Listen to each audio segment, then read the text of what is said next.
Assalamualaikum warahmatullahi wabarakatuh. Nama saya Naura Fasya Rustiawan, NPM 19203039. Saya kali ini akan menjelaskan tentang ekonomi di masa pandemi. Di masa pandemi ini sangat banyak sekali perusahaan-perusahaan ataupun orang-orang yang kesusahan untuk mencari pekerjaan, bahkan banyak sekali perusahaan yang bangkrut. Maka kali ini saya akan menjelaskannya. Di masa pandemi COVID-19 yang sudah hampir setahun menyengat penduduk bumi ini memicu revolusi di mana-mana, kondisi ini mengingatkan kita pada konsep penghancuran kreatif atau creative destruction. Ekonom Joseph Schumpeter memperkenalkan frasa ini dalam bukunya yaitu Kapitalisme, Sosialisme, dan Demokrasi pada tahun 1942. Hal ini untuk menerangkan sebuah proses ketika gagasan dan material yang sudah atau menjelang mati menjadi pupuk untuk gagasan-gagasan atau material yang baru, alhasil memberi perekonomian atau kapitalisme sebuah dinamisme yang mampu mengalami regenerasi diri. Sewaktu industri-industri menjadi usang dan mati, para pekerja aset dan gagasan yang pernah menopang mereka dibebaskan untuk bergabung kembali ke dalam bentuk-bentuk baru guna menghasilkan barang-barang, jasa-jasa, dan gagasan-gagasan yang memenuhi keinginan dan kebutuhan konsumen yang telah berubah. Ekonomi global dan Indonesia juga seluruh dunia menghadapi sejumlah tantangan di masa pandemik. Belum terlihatnya akhir pandemi membuat ketidakpastian masih kian tinggi. Yang terbaru, dana moneter internasional merevisi ke atas proyeksi ekonomi global meski bisa dibilang lebih baik, tapi angkanya masih bisa dikata rentang untuk kontraksi.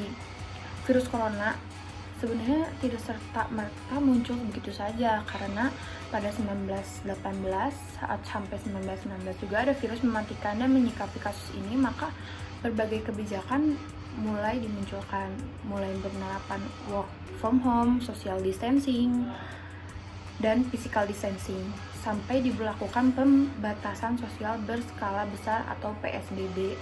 Dan di masa pandemi ini kita itu diusungkan untuk menjadi ke new normal atau kehidupan yang baru, yaitu kita harus saling berinteraksi kembali saat pandemi ini masih ada gitu.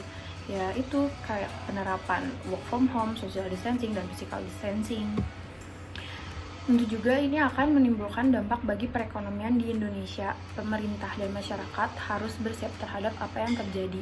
Bila kasus penyebaran virus ini semakin berlarut, dampak dari penyebaran virus corona terjadi di berbagai bidang, baik di sektor real, bursa saham, dan yang paling dirasakan berat terhadap perekonomian secara global di Indonesia, di mana mengalami pelambatan pertumbuhan.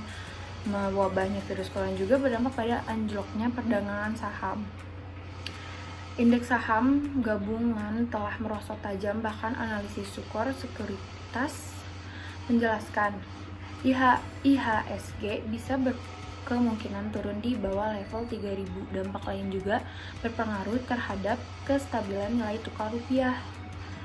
Maka dari itu banyak banget perusahaan-perusahaan yang turun, yang bangkrut, yang nggak membayar pajak karena mereka nggak bisa menghasilkan uang kan di masa pandemi ini. Terganggunya pasokan bahan baku sangat mempengaruhi kegiatan ekonomi bagi para pelaku usaha. Karena kegiatan produksi menjadi tidak lancar, banyak perusahaan mengalami kesulitan karena berkurangnya pendapatan sehingga tidak mampu membayar para pekerja. Sehingga banyak banget orang-orang yang di PHK.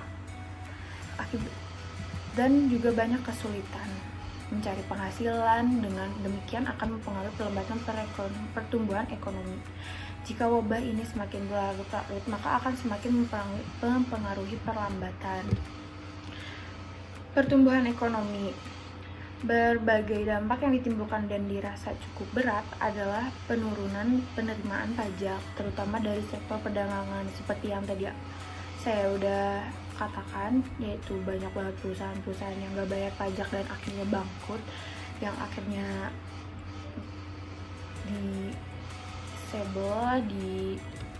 ditutup perusahaannya. Seperti diketahui, pajak memiliki fungsi budgeter, yaitu sebagai salah satu sumber dana dalam pembangunan baik pemerintah pusat maupun daerah. Penerimaan pajak dari sektor perdagangan ini mempunyai kontribusi besar dalam penerimaan pajak. Sepanjang periode pandemi corona dan resesi ekonomi sekarang, setiap orang hanya diharapkan lebih mengedepankan nurani kemanusiaan, karena memang dua bencana ini mengancam kesehatan dan jiwa miliaran warga planet ini, termasuk masyarakat Indonesia. Hal ini mengakibatkan sektor pariwisata menjadi lumpuh sementara, sehingga pengangguran semakin bertambah karena pariwisata merupakan salah satu wadah yang memberikan lapangan pekerjaan bagi masyarakat sekitar tempat wisata maupun masyarakat dari luar. Karena tempat wisata itu kayak banyak banget buat yang masuk, kayak buat bekerja dengan dagang di tempat wisata tersebut kan. Jadi orang-orang dapat kemungkinan dari sana, kemungkinan besar bangetnya dari tempat wisata.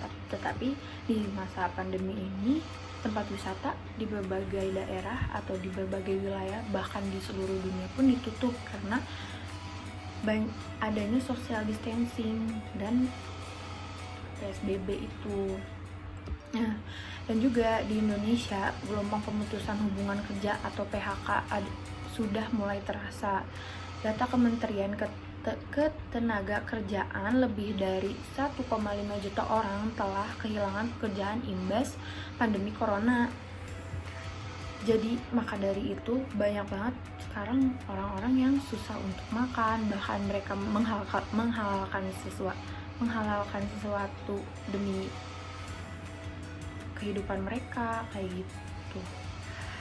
Sebanyak 10,6% diantaranya atau sekitar 160.000 orang kehilangan pekerjaan atau di PHK, sedangkan 89,4% lainnya karena dirumahkan. PHK ini juga dilakukan karena kurangnya pembelian dari konsumen dan dibatasi ekspor negara tertentu, sehingga akan menghambat ekspor dan mengurangi pendapatan perusahaan, bahkan perusahaan bisa mengalami kerugian.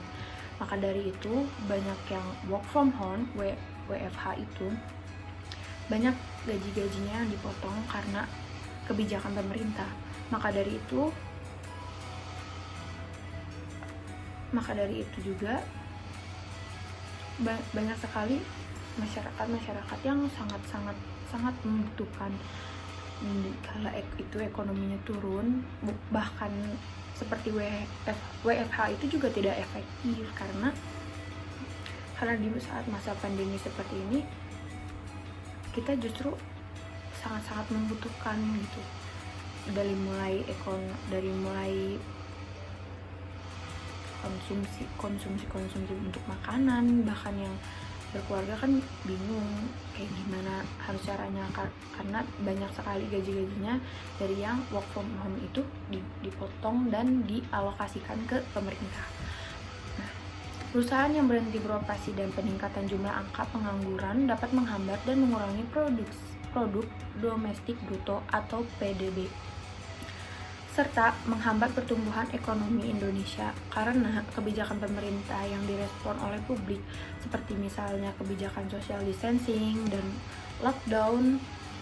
Akibat dari kebijakan lockdown, banyak pusat serta unit-unit kegiatan masyarakat menjadi ditutup dan terhenti. Akibatnya beberapa pola perekonomian terganggu atau bahkan macet sama sekali. Kehilangan pekerjaan bisa melelahkan secara emosional, namun mengalaminya di saat lingkungan sekitar sedang dalam keadaan penuh ketidakpastian dapat menambah lebih banyak tekanan mengacu pada hak atas pekerjaan dan penghidupan yang layak. Maka sudah sepatutnya pemerintah memastikan tidak adanya pemutusan hubungan kerja yang dilakukan oleh perusahaan serta pemberian upah yang layak sesuai dengan ketentuan peraturan perundang-undangan yang berlaku.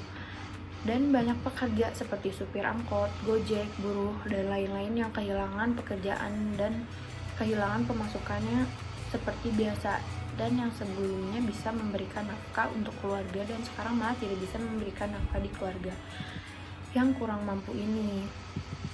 Maka dari itu banyak banget yang sekarang sembako di mana-mana, tetapi itu sembakonya kadang zonk atau ya sekedar dikasih ya udah. Maka dari itu hampir seluruh dunia termasuk Indonesia mereka memasuki masa krisis ekonomi karena adanya pandemik ini, dan juga beberapa usaha yang bangkrut. Maka di saat saya membahas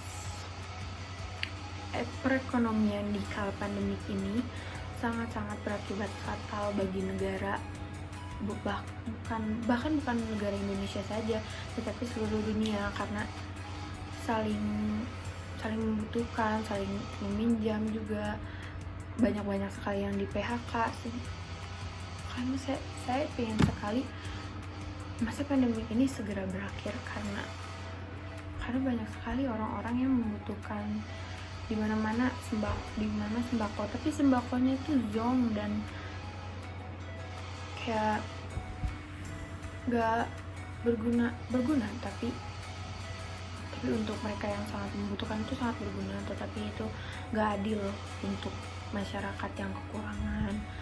Bahkan yang WFH pun seperti PNS pun dipotong, itu gajinya makin makin dipotong karena pemerintah pun gajinya pun dialokasikan ke pemerintah untuk membeli pencegahan corona ini.